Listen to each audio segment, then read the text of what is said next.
eksperimen hewan tergila di dunia. Apa tuh? Namanya adalah eksperimen Chimera. Atau itu adalah penggabungan antara hewan dan manusia, Sob. Ya kan, yang udah dilakukan itu kepada babi. Oke. Jadi kalau proyek ini berhasil, proyek ini itu akan memberikan kontribusi luar biasa kepada manusia. Karena salah satu masalah dari hidup kita ini itu adalah kekurangan donor organ, Son. Bener gak? Kalau lu ada yang rusak ginjalnya misalnya atau apa, lu mesti ngantri dulu. Iya benar. Ya kan, karena harus ditransplantasi Dari oleh orang. manusia gitu kan. Iya. Kalau program ini berhasil, lu bisa transplantasi dari hewan, Son. Proyeknya itu udah dijalankan kepada babi. Alasannya kenapa pilih babi gitu ya? Babi itu dipilih karena ternyata ukuran organ dari babi itu yang paling mirip dengan manusia. Eksperimen ini itu adalah menyuntikkan stem cellnya manusia ke embrio hewan. Jadi embrio babi gitu ya, itu disuntikan stem cell manusia. Yang pertama, babi itu kan maksudnya di setiap genetik hewan itu kan pasti punya kayak instruksi gitu kan. Instruksi misalnya nanti bikin jantung ya pas udah lahir, ada instruksi. Nah, instruksinya itu dipotong menggunakan teknologi CRISPR namanya. Abis itu di-replace pakai stem cell manusia sehingga instruksinya yang tadinya misalnya bikin jantung yang ukuran segini,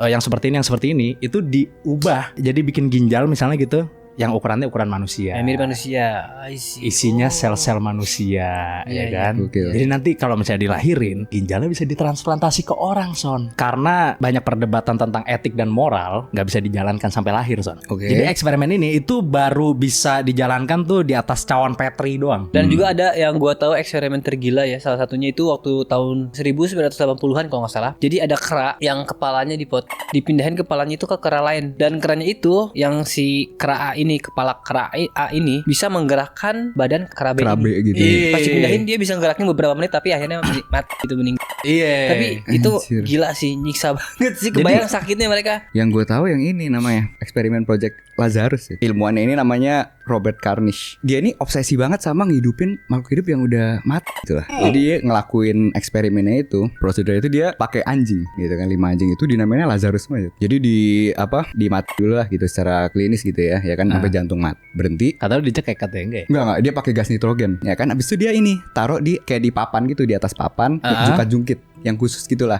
Oh. Jadi dia itu percaya kalau makhluk yang mati itu cuma karena peredaran darahnya nggak jalan aja gitu. Kalau itu di peredaran dilanjutin, kemungkinan besar hidup lagi. Ya udah tuh dia pakai jungkat-jungkit itu, habis itu disuntikin pakai kayak adrenalin, stimulan sama pengencer darah. 1 sampai 3 gagal sih. Keempat kelima berhasil gitu. Hidup lagi. Hidup lagi. Bener-bener hidup lagi. Nah kalau yang keempat ini dia hidup tapi kayak rusak parah deh otaknya. Habis itu buta apa segala macam. Habis itu berapa menit kemudian mati ya kan. Tapi yang kelima itu berhasil juga dia. Akhirnya balik lagi masalah etis ya. Akhirnya di-cut sama Universitas California. Oh gitu. Dia dikeluarin dari situ karena masalah etis. Ini jadi jelek lah akreditasinya apa segala macam ya kan.